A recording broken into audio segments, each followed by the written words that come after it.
I'm going to be very brief. I'm going to make my remarks informal, and then I'll take questions from everybody. First off, I'd like to announce formally that Sarah Huckabee Sanders is going to be the press.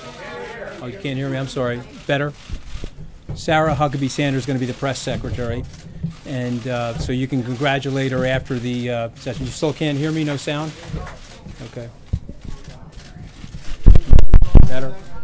Better now? Better now? I'm going to start over. You guys heard me in the front, though, right? What did I say, John? Sarah's going to be the press secretary, right? Okay, so congratulations to you, Sarah. Okay. And so I want to make a couple of statements. The first thing I want to say is I want to thank personally Sean Spicer, not only on behalf of myself, the president, the administration, but Sean is a true American patriot. He's a military serviceman. He's got a great family.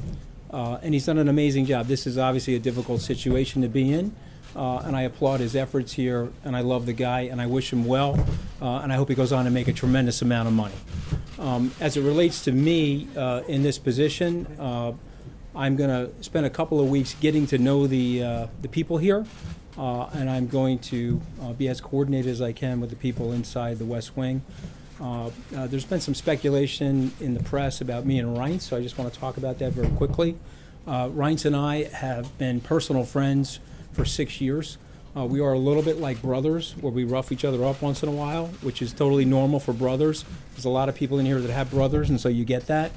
But he's a dear friend. He brought me into the political system. He brought me into the Republican National Committee network. He introduced me to Governor Walker.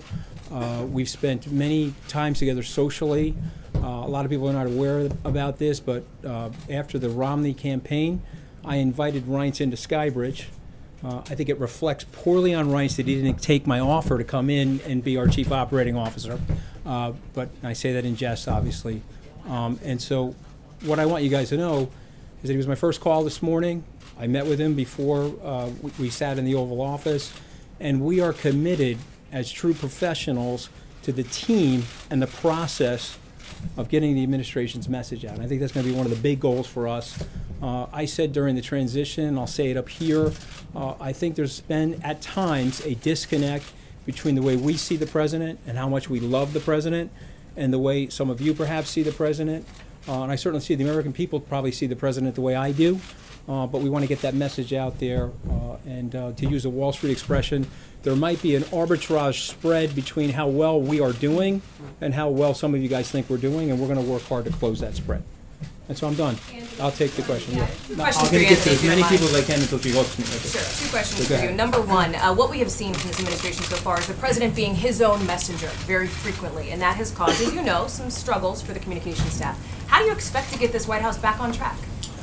Well, I'm going to take a slight issue with the question because I actually think the White House is on track, and we're actually, I think, doing a really good job. Well, I actually do think from a messaging perspective, because we have a whole list of things, and I didn't want to come out here with our list of accomplishments and start a whole advertisement infomercial right now. I really just wanted to talk about the personnel movement and how we're thinking about things. But I think we're doing an amazing job. The president himself is always going to be the president. I was in the Oval Office with him earlier today, and we were talking about letting him be himself, letting him express his full identity. I think he's got some of the best political instincts in the world, and perhaps in history. If you think about it, he started his political ascent two years and 2 months ago, and he's done a phenomenal job for the American people. And the people I grew up with, they so identify with the president, and they love him, and so we're going to get that message out. So my second question for you.